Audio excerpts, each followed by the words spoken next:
Today we're going to learn about the consonant digraph, CH. A digraph is two letters that team together to make only one sound. Listen as I say a word in two parts. Sh, op. The first sound is ch.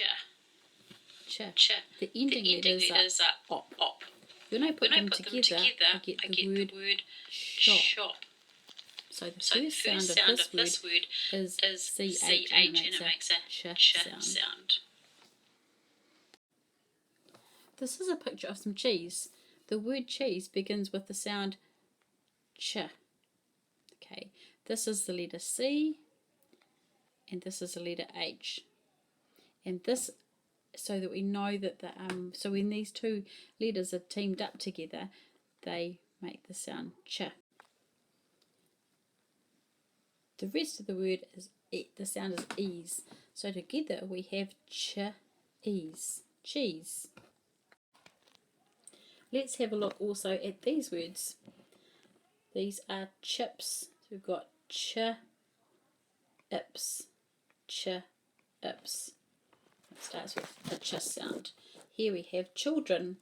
We can see that it's CH, children. Again, we've got chocolate, chocolate. And here is chain, chain. Have a look at these words and see if you can find the words that start with ch, the CH, ch sound. Okay, we've got champ, stamp, chest, rest, ch, chase, base, and the last one, checkers, wreckers. Could you figure out which had the ch sound?